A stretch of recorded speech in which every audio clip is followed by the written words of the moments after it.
ఇంకా చెప్పాలంట పిల్లలు కూడా చూస్తున్నాడు తెలుసా.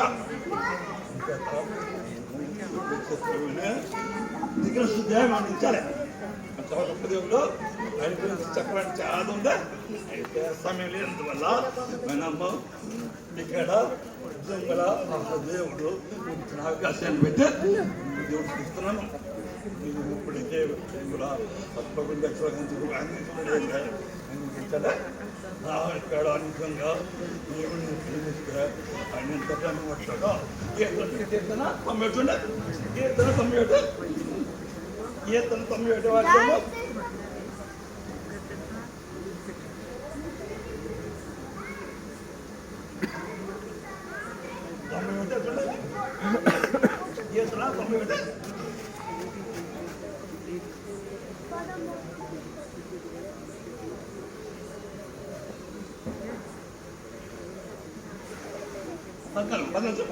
అతడు నన్ను ప్రేమించుచున్నాడు గనుక 14వ వచనం.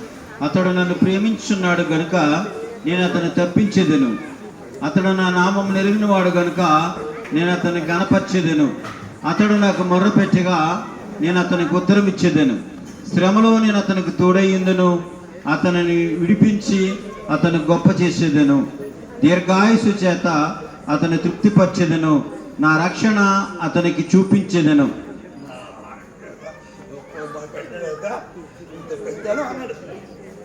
దేని నుంచే ఉదా నుంచే సోదా నుంచే వైరస్ నుంచే సమస్త రోగాల నుంచే దేవుడు ఇక్కడ గొప్ప చెప్తున్నాడు.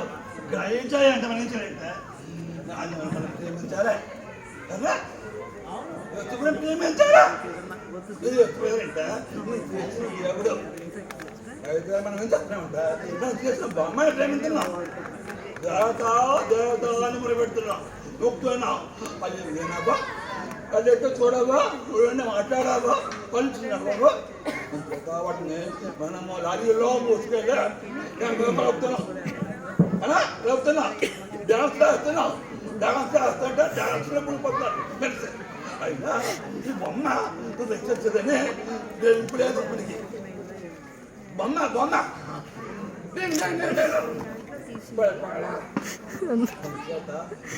బొమ్మల ముందు వ్యక్తి కాదు. ఆయన్ని తెలుసు వెంబడిస్తారా, ఆయన నిన్ను అంగీకరిస్తే నీ పాపాలు ఆయన రక్తం కలిగితే అప్పుడు నువ్వు కొనిపెడతావు. అప్పుడు ఇంకా చెప్పలేంట అంతా కూడా ఎవరెవరోను కూడా ఎవరికి ఎంతో అవకాశం ఉంది. నిన్ను